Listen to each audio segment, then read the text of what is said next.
पाठ 19वा धोंडा हा जो काही पाठ आहे, ह्या धोंडा पाठमध्ये दगडाबद्दल माहिती दिलेली आहे. परंतु हा जो काही दगड आहे तर हा आपल्या इतर दगडापेक्षा वेगळा असा दगड आहे. डॉक्टर संजय ढोले यांनी हा पाठ लिहिला आहे 1965 मध्ये. विविध आंतरराष्ट्रीय नियतकालिकातून विज्ञान कथा प्रसिद्ध आहे. विज्ञानाबद्दलच्या ज्या काही कथा असन तर त्या प्रसिद्ध आहे.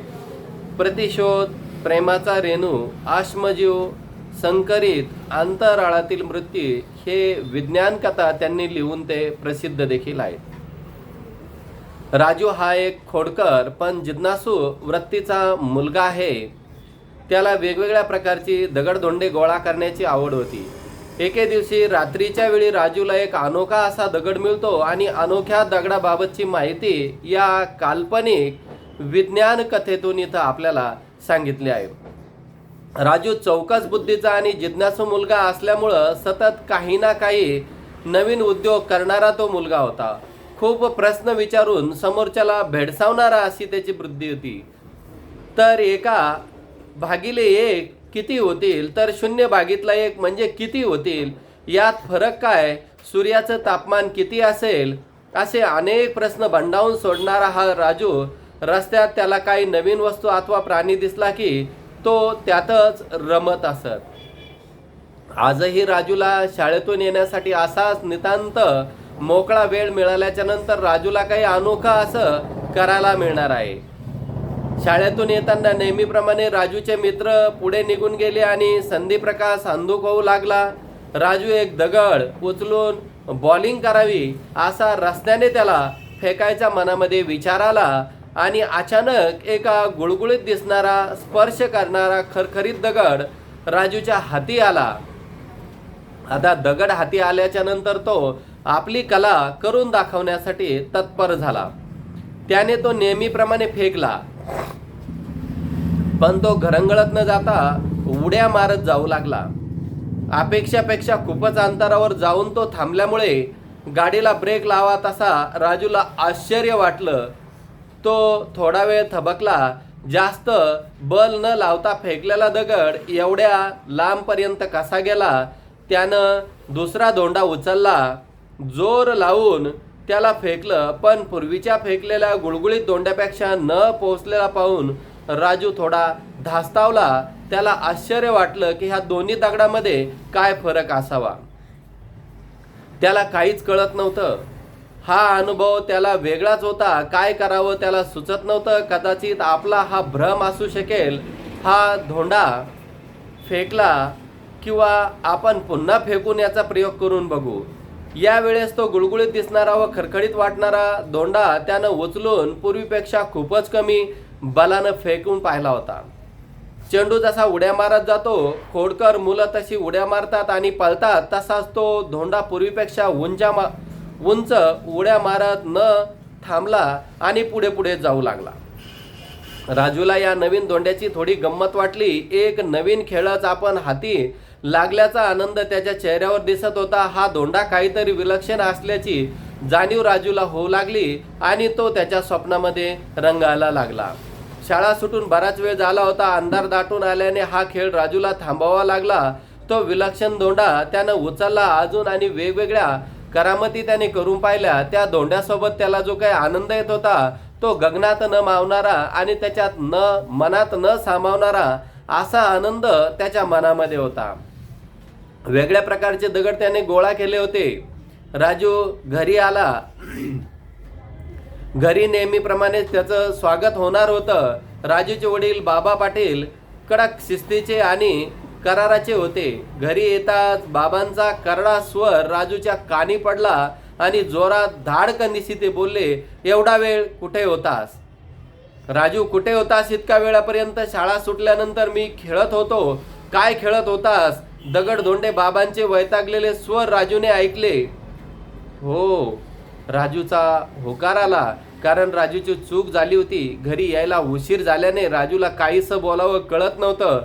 बाबांनी राजूच्या खिशातली सर्व दगड धोंडे काढून बाहेर भिरकावले. फेकल्यावर ते गुळगुळीत धोंड्याकडे राजू आशाळभूत नजरेने पाहत राहिला.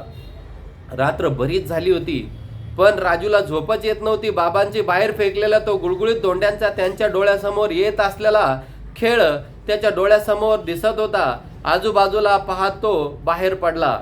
बाहेर किट्ट अंधार होता. तो धोंडा त्याला कुठे सापडणार?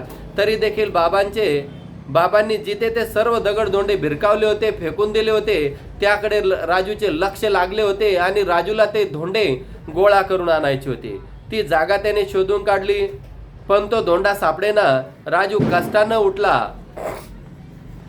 शेवटी प्रयत्न म्हणून झुडपामध्ये शोधण्याचा निर्णय घेतला. तिकडे जात असल्यातच गर्द झुडपामध्ये राजूला काहीसा अंधुकशी चकाकी असलेला एक धोंडा दिसला. राजू पटकन त्याच्याकडे धावत गेला आणि त्याला वाटलं की हाच तो आपला धोंडा असायला पाहिजे.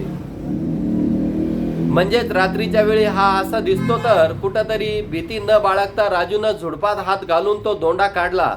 दबक्या पावलानं घरात येऊन टेबलावर ड्रायव्हर हळूच उघडला आणि सगळे दगड धोंडे एका कोपऱ्यामध्ये ठेवले.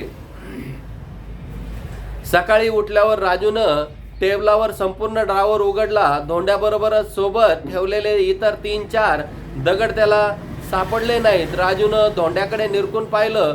तो आकाराने काहीसा फुगीर झालेला त्याला भासला होता. उचलताच पूर्वीपेक्षा जडही जाणवला. हा आपल्याला भास होतोय की काय? राजू कसलाच अर्थबोध घेत नव्हता. त्याला समजत नव्हतं की दगडाने इतर दगड खाल्ली की काय केलीत किंवा ती कुठे गेलीत याच्यावर तो विचार करू लागला. तेवढ्यात आईने हाकेरनं तो विचार श्रृंखलेतून बाहेर पडला. शाळेत जाताना राजूनं सर्वांची नजर चुकून तो धोंडा उचलून आपल्या दप्तरामध्ये ठेवला. त्या धोंड्यामुळे राजूच्या मनात कुतूहल जागृत झाले होते. रात्री कुणालाही न दाखवता राजूनं तो धोंडा पुन्हा आधीच्या ठिकाणी ड्रावरमध्ये किंवा ड्रॉपमध्ये आणून ठेवला होता. फारसा कुणाशी न बोललेला तो लगेच झोपी गेला. मध्यरात्री एखाद्या स्वप्नातून उठावं तसा तो गडबडून उठला होता. आई शेजारीच झोपली होती. त्यानं तिला हलवलं पण ती उठली नाही. राजूला आश्चर्य वाटलं. टाचणी पडल्यावर आवाज होताच उठणारी आई एवढी गाढ झोपली आहे याचाच त्याला आश्चर्य वाटत होतं. असं का होत आहे त्याला समजत नव्हतं. तेवढ्यात त्याचं लक्ष टेबलाकडे गेले. तो चकित झाला. जिथे धोंडा ठेवला होता त्या बंद ड्रावरच्या फटीमधून प्रखर प्रकाशकिरण बाहेर येताना त्याला दिसू लागली. त्याला आश्चर्य वाटलं. एखाद्या चुंबकाकडे आकर्षित व्हावं तसा राजू टेबलाकडे ओढल्या गेला. नकळत त्याने ड्रावर उघडला. उघडताच तो खाली प्रकाशमान जळजळू लागला. धोंडा एखाद्या हिऱ्यासारखा चमकत होता. त्याच्यापासून विशिष्ट असा प्रकाश बाहेर येऊ लागला. त्या प्रखर प्रकाशातही आई बाबा झोपलेले पाहून राजू गांगरला. कदाचित या धोंड्यामुळेच ते झोपले असावेत असा त्याने तर्क काढला. धोंड्यापासून निघणाऱ्या प्रकाश लहरी त्याच्या आईबाबांच्या परिसरातील इतर प्राण्यांच्या मेंदूच्या लहरीशी जुळल्याने ते गाढ झोपेतून उठणं शक्य नव्हतं. पण राजू स्वतः त्याच वेळेस स्वप्नातील असल्याने धोंड्यापासून निघणाऱ्या लहरी त्याच्या मेंदूशी जुळू शकल्या नव्हत्या. म्हणूनच त्या महत्त्वाच्या क्षणी राजू सुद्धा जागी झाला होता. हे सर्व राजूच्या आकलना पलीकडचे होते. राजूला समजतही नव्हतं की हे नेमकं कशामुळं होतंय, याच्या मागचं कारण काय असायला पाहिजे. हे सर्व राजूच्या आकलनाच्या पलीकडच्या गोष्टी होत्या. प्रखर प्रकाशामध्ये फेकणाऱ्या धोंड्याकडे राजू जास्त काळ पाहू शकत नाही. त्यानं आपली नजर दुसरीकडे वळली. क्षणभर डोळे उघडून त्याला लख्ख प्रकाशात पुन्हा एक प्रकाशमय धोंड्याकडे पाहिले. प्रकाशमय धोंड्याची हालचाल पाहून तो शहरला धोंडा वेडा वाकडा होऊ लागला. त्यांच्यापासून दुसऱ्या एका लहान धोंड्याची निर्मिती पाहून राजू एकदम असा दचकून घाबरून गेला. दगडापासून नवीन दगड तयार होताना त्याला काही सुचत नव्हतं. नुसत्या जन्मलेल्या त्या लहान धोंड्याची हालचाली पाहून राजूला भीती मिश्रित गंमतही वाटत होती.